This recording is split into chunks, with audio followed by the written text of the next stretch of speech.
Saudações alunos e alunas, tudo bem? Meu nome é Tadeu Canguçu e hoje nós vamos começar a aula 8 sobre ações especiais, procedimentos especiais no âmbito da Justiça do Trabalho. Tudo bem? Bom, nas aulas anteriores nós vimos todo o andamento do processo. Foi uma revisão, uma breve revisão, lembrando isso para vocês, que a gente só traz alguns artigos que já caíram em provas anteriores, raciocínios aí para vocês se situarem no âmbito do processo de trabalho, em que fase você está, certo? Mas é uma revisão. O conteúdo que embaseia isso é muito maior, é bem mais complexo, com muito mais súmulas para a gente trabalhar, certo? Isso aqui é apenas para a gente dar uma revisada para que você, se você entender esse vídeo completo, você tem uma boa noção aí de processo do trabalho, certo? Então você já está numa fase legal para acertar algumas questões trabalhistas, tá? De processo de trabalho na sua OAB.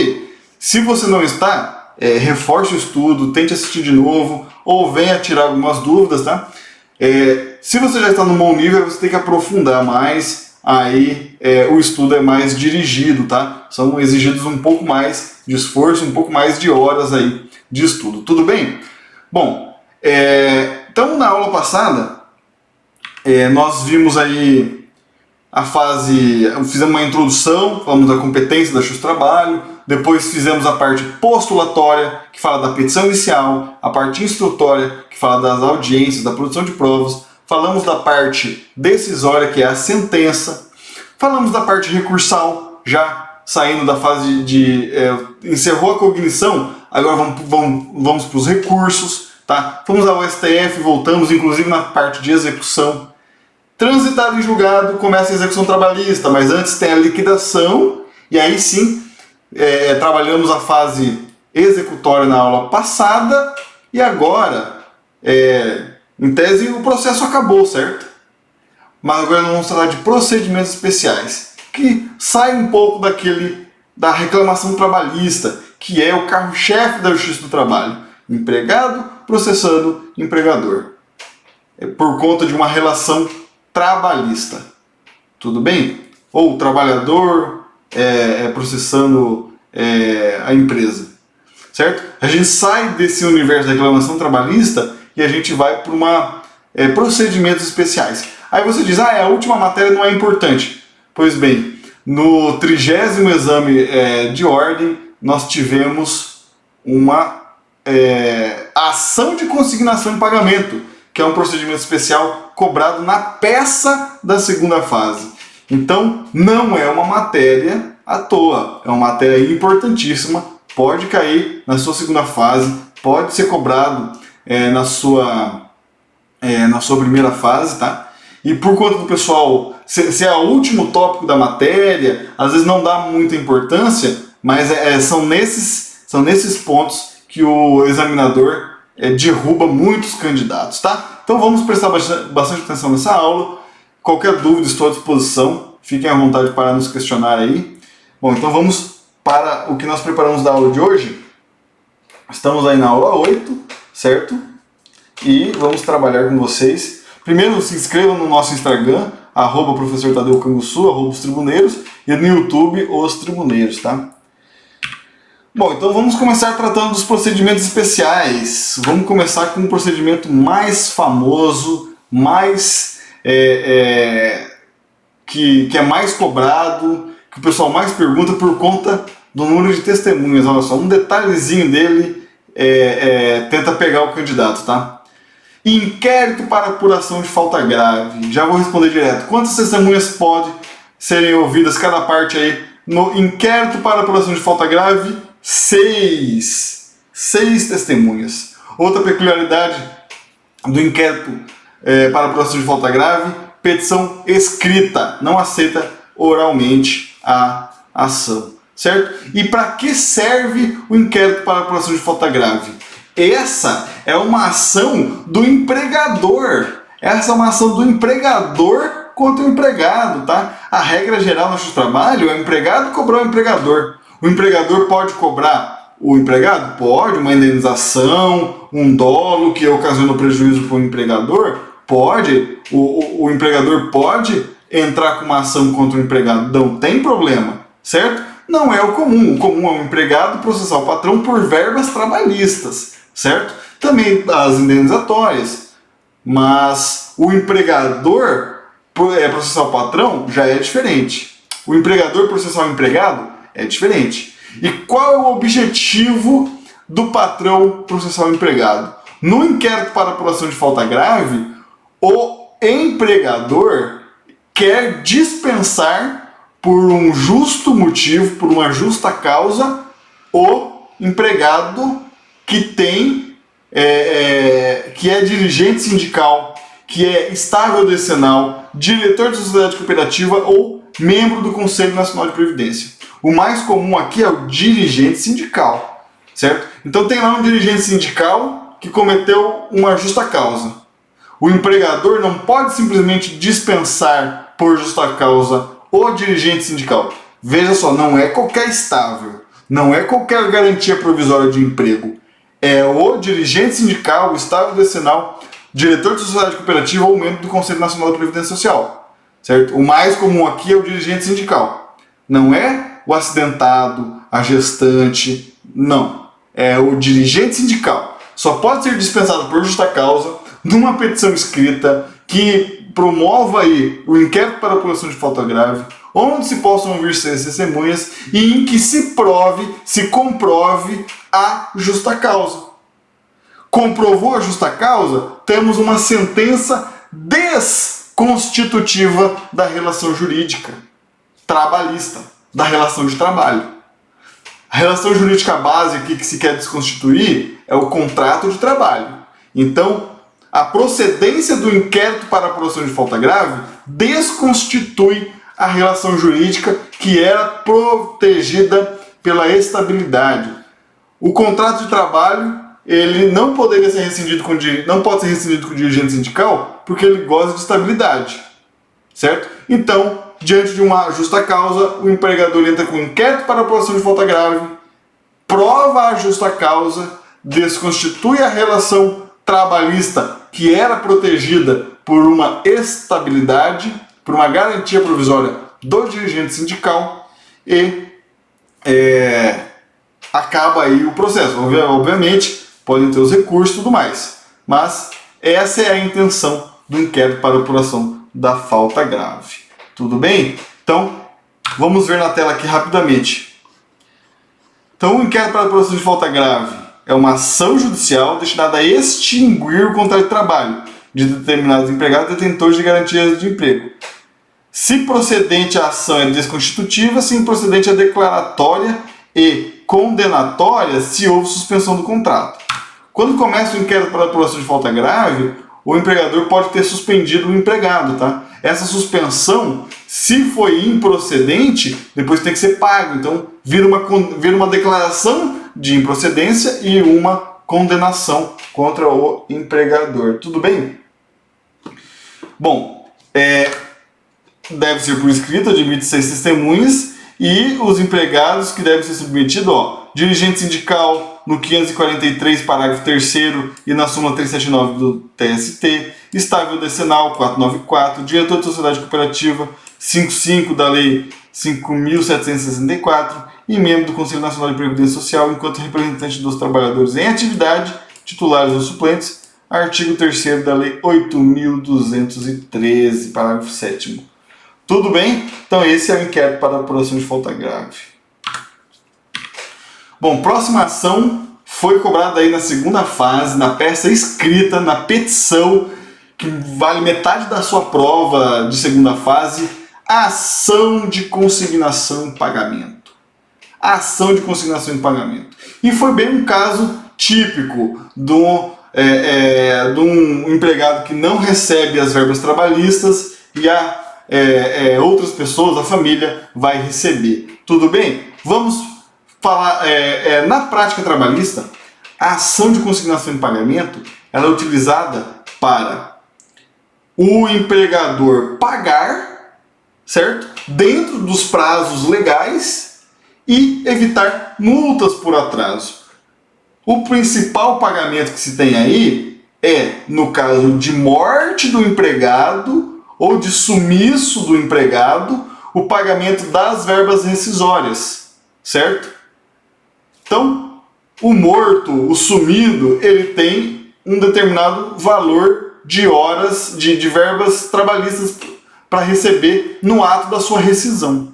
E se a empresa não paga no prazo atual de 10 dias após o encerramento do contrato ou o encerramento do aviso prévio, você tem multas sobre essa inadimplência, tanto da parte que é incontroversa quanto da parte do atraso em si. Para evitar essa multa, para cumprir a sua obrigação legal de pagar verbas rescisórias, o empregador, diante da impossibilidade do empregado receber, ajuiza a ação de consignação em pagamento. E nessa ação de consignação em pagamento, ele deposita o dinheiro numa conta judicial vinculada àquele processo com o valor total das verbas rescisórias. E aí cumpriu a sua obrigação de depositar verba rescisória no prazo legal. Tudo bem? Então, vamos lá para a ação rescisória. Para consignação em pagamento, perdão. Então temos aqui, consignação em pagamento. Ao devedor é conferido o direito de quitar sua obrigação judicialmente ou extrajudicialmente quando o credor resistir ao recebimento ou houver obstáculo para o pagamento.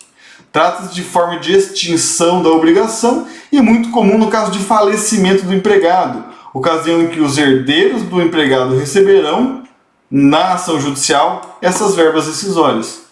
Nesse caso, o autor da petição inicial é o empregador e ele vai requerer o depósito da quantia ou da coisa devida a ser efetivado no prazo de 5 dias contados da distribuição.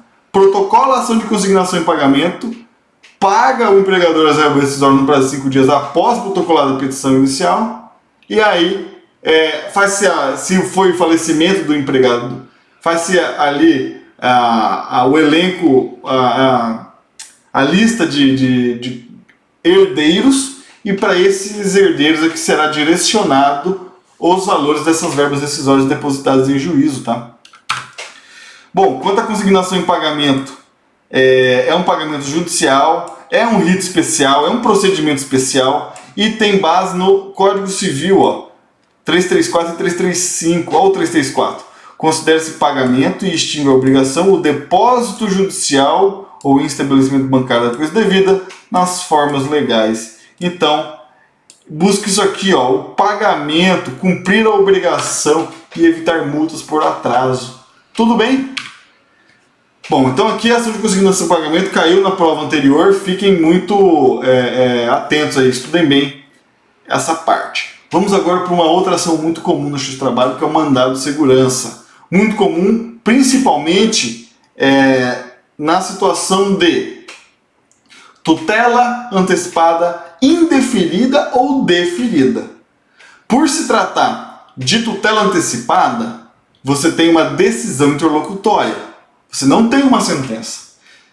Se a tutela antecipada foi deferida, se a tutela foi deferida na sentença, ela não é antecipada, ela é uma tutela deferida na sentença, certo? A tutela antecipada anterior à sentença, ela é fruto de uma prova de verossimilhança, tudo bem? Não teve o contraditório, ou foi um contraditório muito superficial, não teve produção de provas, tudo bem?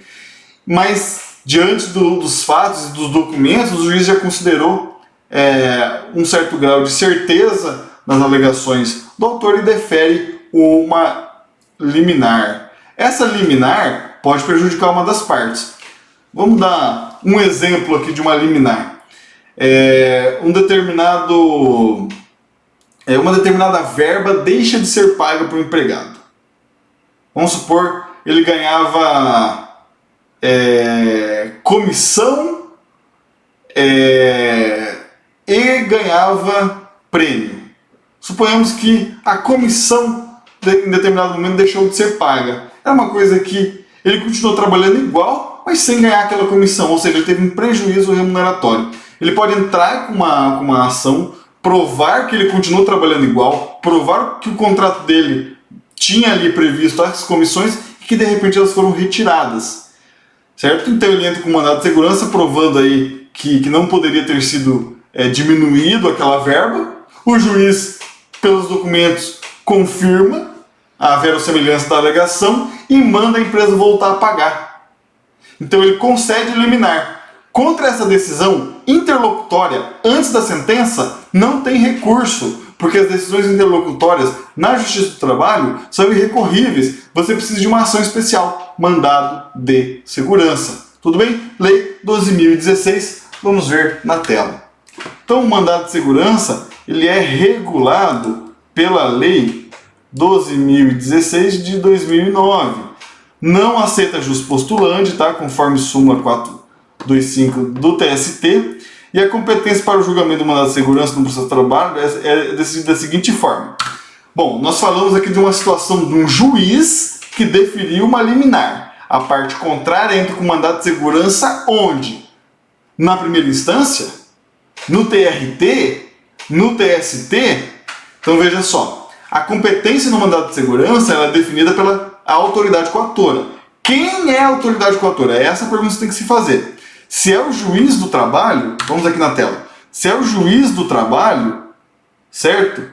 Então, ó, atos dos juízes da vara do trabalho ou próprios desembargadores do TRT ou servidores do TRT. Então vamos lá, juízes, desembargadores e servidores do TRT. Se foi um desse pessoal da casa, né, do TRT, quem vai julgar o mandado de segurança é o próprio TRT. Então o TRT ele analisa o próprio TRT e a primeira instância, as varas do trabalho, certo? Se o ministro do TST foi a autoridade coatora, a competência é do TST. Se foi uma autoridade, por exemplo, delegado regional do trabalho, auditor do trabalho, quem vai julgar esse mandado de segurança é a própria vara do trabalho. Daí, o mandado de segurança é feito na própria vara quando é um fiscal do trabalho. Mas se foi o próprio juiz, um servidor, um desembargador, TRT. Se foi ministro do TST, aí o mandado de segurança corre no TST. Tudo bem? Bom, esse é o principal que você tem que saber do mandado de segurança, que é onde ele é protocolado. Mas vamos separarmos aqui alguns artigos, só para ler para vocês, da Lei 12.016. Olha, o artigo 1º, vamos lá. O artigo 1º diz: conceder-se-á mandado de segurança para o quê? Então, olha só. Qual é o objetivo do mandado de segurança? Proteger direito líquido e certo. Certo? Ou ameaça direito líquido e certo. Então vamos lá. Proteger direito líquido e certo, que não é amparado por habeas corpus ou habeas data, sempre que ilegalmente ou com abuso de poder, ou seja, proteger direito líquido e certo que ilegalmente ou com abuso de poder qualquer pessoa física ou jurídica sofrer violação, então mandado de segurança repressivo, ou houver justo motivo ou justo receio de sofrê-la por parte da autoridade, seja de que categoria for e quais forem as funções que exerce. Aí já é um mandado de segurança preventivo. Então temos um mandado de segurança repressivo e um mandado de segurança preventivo, tá? Sempre aí uma autoridade, pessoa física ou jurídica que esteja no exercício de uma função pública, tá? Que vai cometer uma ofensa a direito líquido e certo, seja por ilegalidade, seja por abuso de poder. Esse é o objetivo do mandado de segurança: proteger o cidadão contra abuso de direito ou direito líquido certo seu que esteja sendo violado ilegalmente. Tudo bem? Então, definimos aí o objetivo do mandado de segurança, a autoridade coatora, que é qualquer pessoa jurídica ou física que esteja exercendo uma função pública, e artigo 5º, não se considerar, então, hipóteses em que não cabe mandado de segurança, também é bem cobrado, tá? Hipóteses em que não se cabe mandado de segurança, não se concede. Ato do qual caiba recurso administrativo com efeito suspensivo, independentemente de caução. Então, uma determinada decisão que lhe prejudica, mas que pode ser recorrida administrativamente, inclusive com efeito suspensivo, daí não cabe mandado de segurança. de decisão judicial da qual caiba recurso com efeito suspensivo. Então, uma decisão judicial, por exemplo, o próprio, no caso ali, ó, se a tutela foi deferida na sentença, você pode entrar com um recurso ordinário e pedir o efeito suspensivo. Então você tem uma medida judicial que pode buscar o efeito suspensivo daquela tutela deferida na sentença. Então não cabe mandado de segurança. Mandado de segurança é para aquela decisão interlocutória lá no começo do processo, do qual não caiba recurso no processo trabalhista. Tudo bem? Se fosse num processo civil, caberia o agravo de instrumento. Tá? Daí não caberia o mandado de segurança no processo civil. No processo de trabalho, como não tem agravo de instrumento contra a decisão interlocutória, você vai precisar se valer do mandado de segurança. Tudo bem? E de decisão transitada em julgado, tá? Porque aqui, ó, cabe ação rescisória, não cabe mandado de segurança, certo? Artigo 23. O direito de requerer mandado de segurança extinguir-se-á decorridos 120 dias. Outra questão muito cobrada. Prazo para entrar com mandado de segurança, 120 dias contado da ciência pelo interessado do ato impugnado. Então vimos aí o objetivo, quando não cabe e o prazo do mandado de segurança, 120 dias, da ciência do ato. Beleza? Então, terminamos aqui o mandado de segurança. Vamos agora para ação monitória. Bom, ação monitória é uma ação que é o meio termo entre uma ação de conhecimento, que você tem que provar que tem o direito, e uma ação de execução, que você tem um título executivo extrajudicial.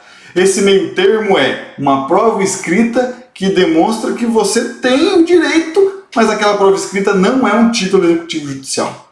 Então você entra com a ação monitória, que é um procedimento especial, e aí você tem um caminho mais curto para o trânsito em julgado e para a execução. Vamos na tela então.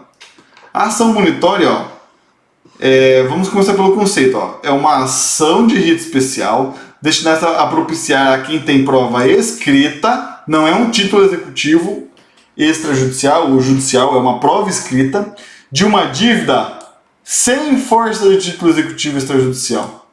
E dá a ele a possibilidade de ingressar com um procedimento mais simplificado, a fim de que o devedor cumpra a obrigação ou transformar a prova escrita em um título judicial. Então olha só, se você tem um título executivo, você entra com a execução.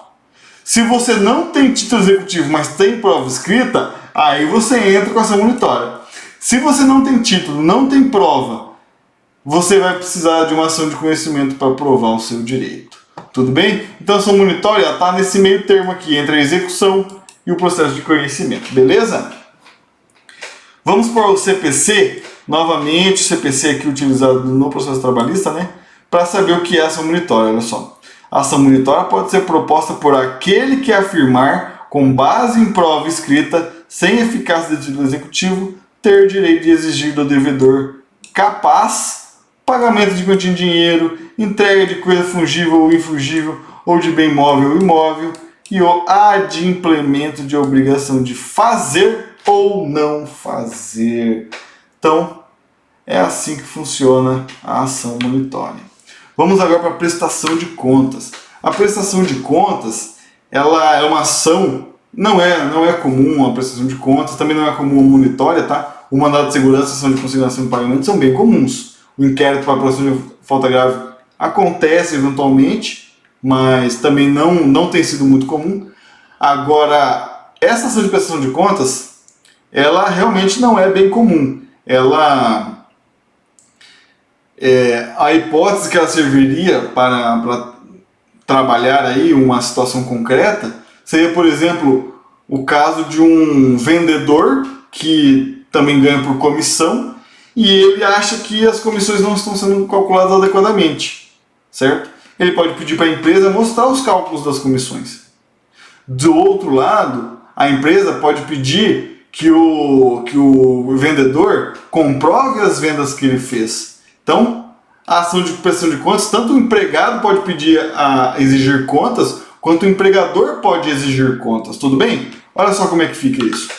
Então, a ação de exigir contas, ela é cabível no processo do trabalho quando a questão seja decorrente do contrato de trabalho ou de relação de trabalho abrangida pela competência da justiça laboral. Exemplificando, é possível a propositura de ação pelo empregador, alegando que o empregado tem o dever de prestar contas, por exemplo, das mercadorias vendidas, e o empregado também pode ajuizar prestação de contas, pleiteando que o empregador preste as contas de comissões devidas em certo período. Olha só como é que está no CPC, artigo 550.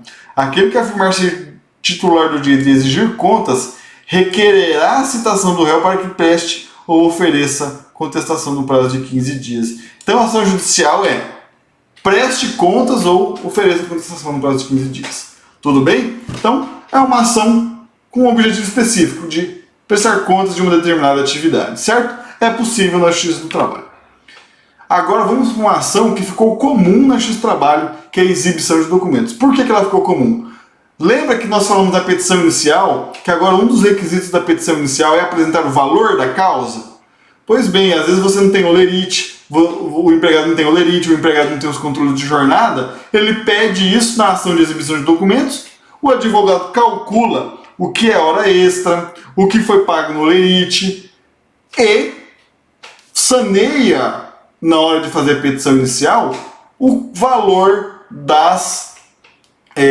dos cálculos trabalhistas, com o que efetivamente deveria ter sido pago e não foi pago. E assim evita um pedido a mais do que o devido, certo? Então a ação de documentos ela tem essa importância, tá? de poder auxiliar na elaboração da petição inicial no que se refere os cálculos, o valor certo e determinado, tá?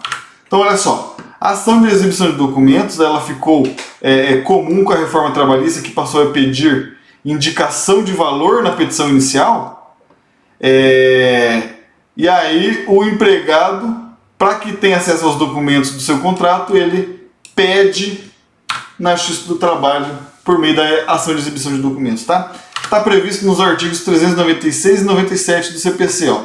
O juiz pode ordenar que a parte exiba o documento ou coisa que se encontre em seu poder. E como é dever da empresa manter aí os olerites e os controles de jornada, então o juiz determina que a empresa apresenta, tá? O pedido formulado pela parte conterá individuação tão completa quanto possível do documento ou da coisa, né? Quer os olerites do contrato de trabalho, tal. A finalidade da prova para fazer os cálculos da petição inicial e as circunstâncias em que se funda para mover a ação judicial, etc. Entende? Então, essa é a ação de exibição de documentos. Outra ação que ficou famosa, mas não tanto, mas justamente também para a reforma trabalhista, nesse ponto aqui, ó, a prova a ser produzida seja suscetível de viabilizar a autocomposição. Então, olha só, normalmente o pessoal entra com a ação de exibição de documentos, mas também pode entrar com produção antecipada de provas, que aí o advogado fica sabendo do contexto em que se desenvolveu a relação de trabalho e pode, inclusive, decidir por não entrar com a ação. Ou pode decidir por fazer uma composição, até amigável, com o empregador, certo? Então, nesse ponto, a reforma trabalhista trouxe uma nova cara para essa produção antecipada de provas, tá?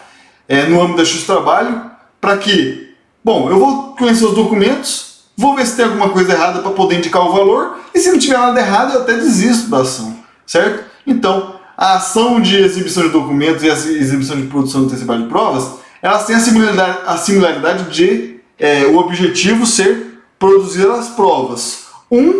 Para que a parte possa fazer os cálculos, a outra para que a parte ou possa se resguardar para evitar o prejuízo, a perda da prova, ou mesmo para tentar uma autocomposição, tá? Então, as duas aí, elas estão sendo bem utilizadas na Justiça do Trabalho ultimamente. Mas vamos tratar especificamente da produção de provas, que é a antecipada de provas, que extraímos aqui do artigo 381, ó. A produção antecipada de provas será admitida nos seguintes casos, ó. 1. Haja fundado receio de que venha a tornar-se impossível ou muito difícil a verificação de certos fatos pendentes na pendência da ação. A prova a ser produzida seja suscetível de viabilizar autocomposição ou outro meio adequado de solução do conflito. E 3, o prévio conhecimento dos fatos possa justificar ou evitar o ajuizamento da ação. Certo? Então, temos aí as hipóteses previstas para a produção antecipada de prova. Tudo bem? Vamos agora para a ação anulatória. Veja só, a ação anulatória é diferente da ação rescisória pelo seguinte motivo. A anulatória ela vai anular um negócio jurídico. A rescisória vai anular uma decisão judicial, tá? Então a anulatória ela tem um objetivo bem específico que a gente tira do CPC do Código Civil os seus fundamentos. A ação rescisória a gente tira do CPC, certo? São códigos diferentes, tá? Justamente porque um trata de negócio jurídico e outro trata de decisão judicial. Então vamos primeiro para a ação anulatória. A ação anulatória, em sentido amplo, corresponde à ação que visa a invalidação de um ato jurídico que não observou os requisitos de validade constantes no artigo 104 do Código Civil, podendo ser considerado nulo, tá? Então, artigo 104. A validade do negócio jurídico requer agente capaz, objeto lícito, passivo, determinado ou indeterminável, forma prescrita ou não defesa em lei. 106. É nulo o negócio jurídico quando celebrado por pessoa absolutamente incapaz, for ilícito, impossível ou indeterminável seu objeto e o motivo determinante comum a ambas as partes for ilícito. Então, são situações aí em que você quer, por exemplo, uma fraude que ocorreu aí numa celebração de um acordo, tudo bem? Aí você pode demonstrar que aquele acordo ele não estava, não correspondeu à verdade, por exemplo. E aí você anula aquele acordo, pode postular os direitos decorrentes, tá? Essa seria aí um objetivo de uma ação anulatória, tá?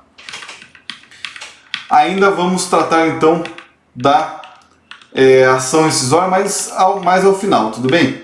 Vamos agora para a ação civil pública. Esse tema é espinhoso, hein? Esse tema é espinhoso. A ação civil pública e a ação civil coletiva. Bom, a ação civil pública ela é regulada pela Lei 7.347 com uma partezinha aí do Código de Defesa do Consumidor, tá? Que se forma aí o microsistema processual coletivo, tá? Então temos aí uma lei, a Lei da Ação Civil Pública e o Código de Defesa do Consumidor fazendo parte do que a gente chama de sistema processual coletivo. Então a ação civil pública ela tem o objetivo de responsabilizar danos morais ou patrimoniais transindividuais, certo? Você entra com uma ação civil pública para evitar ou para reparar um dano transindividual. E esse transindividual, a gente vai ver a tabelinha aqui. São direitos que excedem o direito individual, certo? Tocam aí o direito coletivo, o direito difuso e o direito individual homogêneo, tá? Bom, no âmbito da Justiça do Trabalho, o artigo 83 da Lei Complementar 75 expressamente reconheceu a promoção da ação civil pública para a defesa dos direitos interesses coletivos quando respeitados os direitos sociais constitucionalmente garantidos. Então, a Lei de Ação Civil Pública é plenamente aceita no âmbito da Justiça do Trabalho, tá? Por isso que nós tratamos aqui como um procedimento especial. E geralmente ele é promovido ou pelo Ministério Público do Trabalho ou por sindicato, tá? No interesse de coletividade ou, no caso do sindicato, da categoria. Beleza? Vamos aqui então para o que mais cai aqui na ação civil pública são os direitos, as modalidades de direitos transindividuais. Direito transindividual é gênero, do qual são espécies difuso, coletivo e individual homogêneo. Fiz uma tabelinha aqui para facilitar o entendimento sobre esses direitos. Veja só. Os direitos difusos, eles são transindividuais e indivisíveis, são pessoas indeterminadas e ligadas por circunstâncias de fato. Os coletivos, também são transindividuais, também são indivisíveis, mas são, pessoas de uma classe ou categoria, tá? E são ligados entre si ou com a parte contrária por uma relação jurídica base, certo? Não é um simples fato, é uma relação jurídica. Já os individuais homogêneos, já começa a diferença aqui, São direitos individuais, são direitos divisíveis, só que, tem origem comum e não é necessária a ligação. Então essa origem comum é que tornam várias pessoas aí titulares do direito, certo? Que foram eventualmente prejudicadas. Bom, então vimos aí a tabelinha da ação civil pública. Agora nós vamos ler uma OJ do TST que trata da ação civil pública e traz aí os limites, a competência de um processo de ação civil pública, tá? Muito interessante essa súmula, vamos ler ela toda aqui, ó. Súmula 130. A competência da ação civil pública fixa pela extensão do dano. Então, a súmula já começa definindo que a competência se mede pela extensão. E aí ela trata, se é uma extensão regional, é uma das varas do trabalho. Se é uma extensão suprarregional ou nacional, pode ser qualquer uma das sedes dos tribunais. Então, olha só, se o dano é regional, que atinge cidades sujeitas à jurisdição de mais de uma vara, qualquer das varas são atingidas.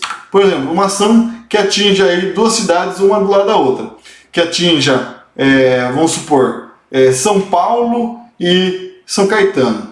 A ação civil pública pode ser protocolada tanto em São Paulo quanto em São Caetano. Se ela atinge, por exemplo, São Paulo e Rio de Janeiro, pode ser ou em São Paulo ou no Rio de Janeiro.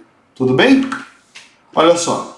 Em caso de dano de abrangência suprarregional ou nacional, há competência concorrente para a ação civil pública das varas do trabalho das sedes. Aí é sede, aí é capital. Capital do TRT, São Paulo ou do TRT Rio de Janeiro. Beleza? 4. Estará prevento o juízo que a primeira ação houver distribuída, né? Legitimação extraordinária. Perdão, 4. Estará prevento o juízo que a primeira ação houver sido distribuída. Então, se for protocolado duas, a primeira se torna preventa. Beleza? Então, se trata de legitimação extraordinária quando tutelar direitos individuais homogêneos e legitimação anômala quando for difuso e coletivo. Por que extraordinária? Porque você tem uma pessoa específica, certo? Você tem uma pessoa específica. O direito é individual. Você consegue separar a pessoa que sofreu prejuízo. Contudo, é o sindicato ou o Ministério Público que está movendo a ação. Por isso, legitimação extraordinária. Porque o ordinário é que a própria pessoa pleiteie seu direito. Extraordinário, MPT e sindicato. No caso aqui do direito difuso coletivo, você não tem um interesse individualmente passível de separação. Tudo bem? Como diz a tabelinha aqui, ó, é um direito indivisível, é um direito transindividual, veja só. Por ser um direito transindividual e indivisível, esses direitos difusos e coletivos, a doutrina entende que é uma legitimação anômala. Tudo bem? É uma legitimação anômala, porque você não tem nem sequer a legitimação ordinária, quanto mais a extraordinária. Beleza? Então isso foi a ação civil pública, vimos a competência, vimos também o quadro aí dos direitos transindividuais. Vamos agora para o dissídio coletivo e para a ação de cumprimento. A gente vai tratar das duas um pouco juntas, porque uma é decorrência da outra. O dissídio coletivo é uma desarmonia coletiva em que o judiciário é instado a se manifestar e decidir normativamente. É uma decisão diferenciada aí da Justiça do Trabalho que faz norma no caso concreto, na relação jurídica das partes, certo? E a ação de cumprimento é justamente o cumprimento dessa ação, quando o empregador, no caso, for inadimplente dela. Tudo bem? Então pense sempre o dissídio coletivo com a ação de cumprimento dela. Inclusive os artigos da CLT, um segue o outro. Nós vamos ver todos aqui agora, tratando de dissídio coletivo. Então, dissídio coletivo, ó, é a decisão proferida no dissídio coletivo, é denominada sentença normativa, porque tem o condão de criar normas abstratas.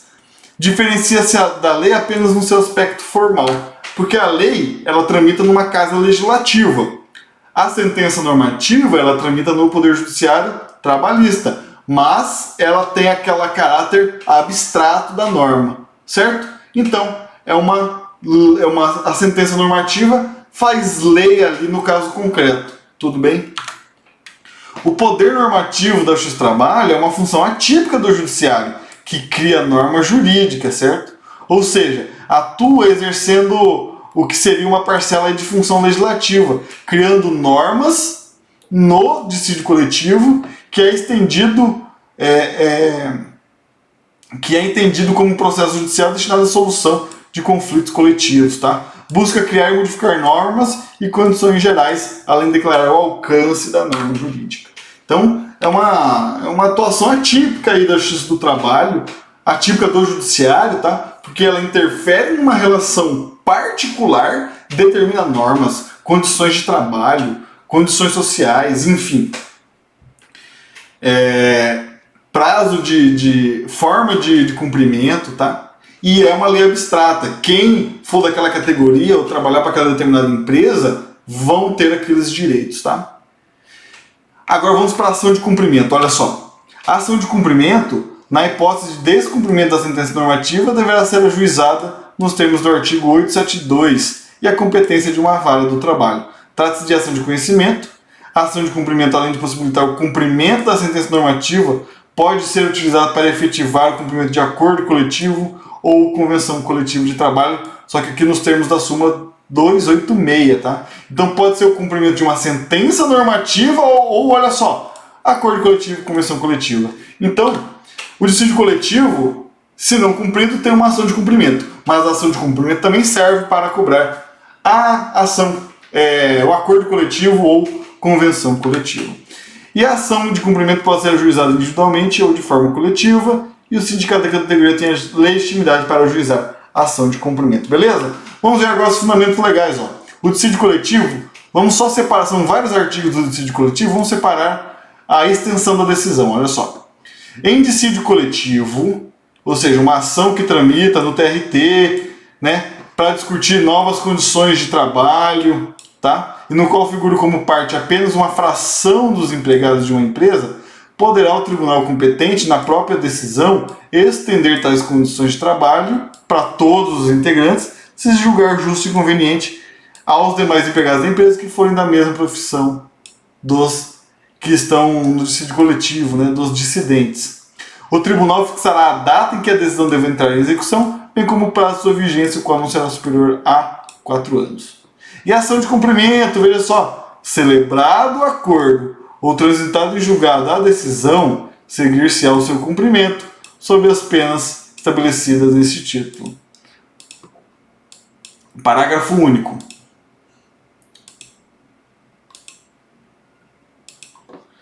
Quando os empregadores deixarem de satisfazer o pagamento de salários na conformidade da decisão proferida, poderão os empregados ser sindicatos independentes da outorga de poder de seus associados, juntando certidão de tal decisão, apresentar reclamação à junta competente, observando o processo previsto no capítulo 2 deste título, sendo vedado, porém, questionar sobre a matéria de fato ou de direito já apreciado na decisão. Então essa então aí é a ação de cumprimento. Beleza? Vimos então o dissídio coletivo, a ação de cumprimento. Vamos agora para a última ação, a ação rescisória. Veja só, diversas dessas ações começam direto no TRT, tá? Temos aqui, ó, mandado de segurança contra juiz direto no TRT. Que mais? Ação civil pública, dependendo, é na sede do TRT, no caso, na primeira instância da capital, quando for exceder um regional, né? Atingir mais de um regional. O dissídio coletivo é ação a ser julgada no TRT. Se superar TRTs, aí é no TST, tá? E a ação rescisória também começa no TRT, beleza? Vamos lá para a ação rescisória. Então a ação rescisória é também uma ação especial destinada a desconstituir decisões judiciais que tenham gerado como regra coisa julgada material. Então é uma ação que tem natureza constitutiva negativa ou desconstitutiva. No processo do trabalho, a ação rescisória prevista no artigo 836 da CLT regula a matéria e faz remissão expressa ao CPC. Só que no processo trabalhista, ó, o depósito prévio é de 20%, pesadíssimo. 20% do valor da causa, salvo prova de miserabilidade jurídica, né, e aceita a aplicação subsidiária do CPC. No CPC, esse depósito é de apenas 5%, tá? Então o pessoal na trabalhista não gosta muito de ação rescisória, tá? Pede 20%. No CPC é 5%, beleza? Então, o artigo 836 da CLT. É vedado aos órgãos da Justiça do Trabalho conhecer questões já decididas, tá? Em regra é vedado.